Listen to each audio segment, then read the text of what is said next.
الحمد لله الذي خلق فسوى والذي قدر فهدى. الحمد لله الذي أعطى كل شيء خلقه ثم هدى. الحمد لله الذي لا نحصي ثناء عليه وهو كما أثنى على نفسه. وأشهد أن لا إله إلا الله وحده لا شريك له وأشهد أن سيدنا ومولانا محمدا عبده ورسوله أرسله بالحق بشيرا ونذيرا وداعيا إلى الله بإذنه وسراجا منيرا. صلى الله تعالى عليه وعلى آله وعلى أصحابه وبارك وسلم تسليما كثيرا كثيرا. أما بعد، فأعوذ بالله من الشيطان الرجيم. بسم الله الرحمن الرحيم. يا أيها الإنسان ما غرك بربك الكريم الذي خلقك فسواك فعدلك في أي صورة ما شاء ركبك. وقال تعالى: يا أيها الإنسان إنك كادح إلى ربك كدحا فملاقيه. وقال النبي صلى الله تبارك وتعالى عليه وسلم: يا أبا سفيان والله لتموتن ثم لتبعثن ثم ليدخلن محسنكم الجنة ومسيئكم النار.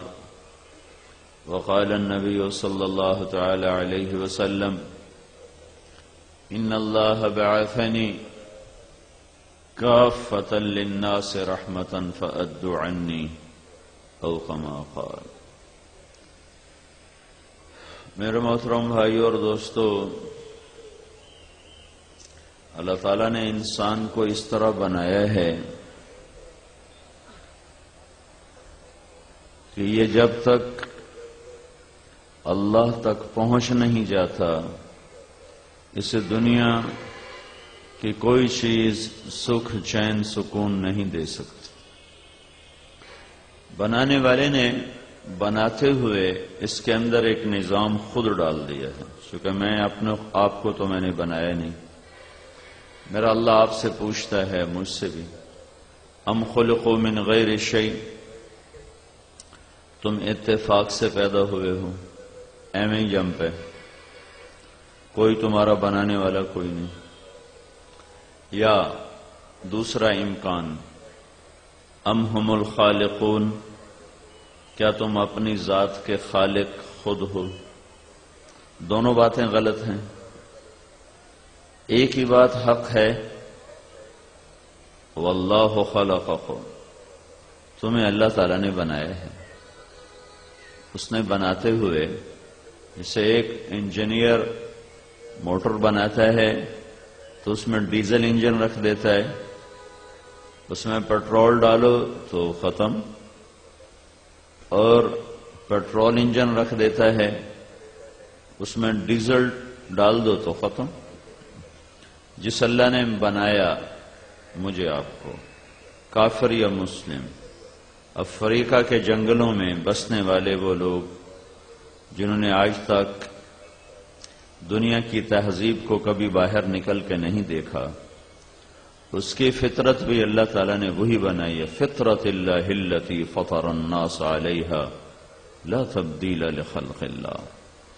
اللہ نے ساری دنیا کے مردوں عورتوں کو، چاہے وہ سٹیج پہ ناچنے والی ہو یا مصلی پہ بیٹھ کے سجدے کرنے والی ہو، چاہے وہ سٹیج پہ گٹار بجانے والا ہو یا ممبر رسول پہ بیٹھ کے اللہ کی بات سنانے والا ہو، سب کی فطرت ایک بنائی ہے. وما خلقت الجن والانس الا لیعبدون. اللہ نے انسان کے اندر اپنی طلب ایسے بھر دی ہے جیسے ہمارے اندر روٹی اور پانی کی طلب ہے. نیک و بد ہو، اس کے اندر اپنے آپ ایک نظام حرکت میں آتا ہے اور وہ روٹی کی طلب کرتا ہے۔ اچھا یا برا ہو، اس کے اندر اپنے آپ ایک نظام حرکت کرتا ہے اور وہ پانی کی طلب کرتا ہے۔ بیٹھ جاؤ بھائی، یہ ڈنڈے والے بیٹھ جاؤ، آپ سارے بیٹھ جاؤ، بیٹھ جاؤ، آپ بھی سنو، ادھر والے بھی بیٹھ جاؤ۔ اوہو بھائیو، اسی طرح اللہ تعالیٰ نے انسان کے اندر اپنی طلب کا ایک نظام رکھ دیا ہے۔ بھوکے انسان کو جب تک روٹی نہ ملے، نہ اسے بیوی اچھی لگتی ہے، نہ ماں، نہ باپ، نہ بھائی، نہ دوست۔ پیاسے انسان کو پانی نہ ملے، اسے کوئی چیز اچھی نہیں لگتی۔ اسی طرح جس فرد کو، مرد ہو یا عورت، جب تک اللہ تک رسائی نہ ہو اور وہ اللہ کو پہچان نہ لے اور اللہ اس کی منزل، مطلوب، مقصود نہ بن جائے اور اس کے دل میں نہ اتر جائے، وہ بھی میرے بھائیوں ساری دنیا کی رنگینیوں کو حاصل کر کے بھی بے قرار بھی رہے گا، پریشان بھی رہے گا۔ اس کی مثال ایسے ہے کہ درد اس کے زخم اس کے سیدھے گھٹنے پر ہے، دائیں طرف ہے، یہاں زخم ہے اور وہ دوا لگا رہا ہے الٹی طرف کے گھٹنے پر۔ اب وہ کہتا ہے دوا بھی استعمال کرتا ہوں، لگاتا بھی ہوں، آرام ہی نہیں آ رہا۔ تو آرام اس لیے نہیں آ رہا، جہاں درد ہے، وہاں جہاں زخم ہے، وہاں وہ دوا نہیں لگا رہا، اور جہاں درد زخم نہیں ہے وہاں وہ دوا لگا رہا ہے۔ انسان کی بے قراریوں کی اصل روح ہے، جسم نہیں۔ جو بے قراریاں پیدا ہوتی ہیں وہ روح میں پیدا ہوتی ہیں، جسم میں نہیں۔ جسم پر وہ ظاہر ہوتی ہیں، اور روح میں جو بے قراری پیدا ہوتی ہے وہ اللہ کو جب ڈھونڈتے ڈھونڈتے اسے اللہ نہیں ملتا اور وہ اللہ کو نہیں پا لیتا، تو پھر وہ بے قراری کی شکل اس کے سارے وجود میں پھیلتی ہے، پھر وہ ظاہر ہوتی ہے۔ تو یہ اللہ کا بنایا ہوا ایک قطعی نظام ہے۔ اس سے کوئی انسان، کوئی مرد عورت، وہ نیو یارک میں رہے یا عرب والے جیسے چھوٹے سے شہر میں رہے، یہ فطرت اللہ التی فطر الناس علیہا، یہ فطرت بدل نہیں سکتی۔ ہر انسان جب وہ پیدا ہوتا ہے تو اللہ تعالیٰ اس کے اندر یہ جذبہ، یہ کمپیوٹر کی ایک چپ، یہ سم اس کے اندر ڈال دیتا ہے، جس میں اللہ کو پانے کی طلب کا ایک نظام رکھا ہوا ہوتا ہے۔ چونکہ یہ اپنی عقل سے وہاں تک جا نہیں سکتا، تو پھر اللہ نے کرم فرما کر بیچ میں اپنے رسول اور نبی موقع بہ موقع بھیج کر یہ بات ان کو بتائی، سمجھا۔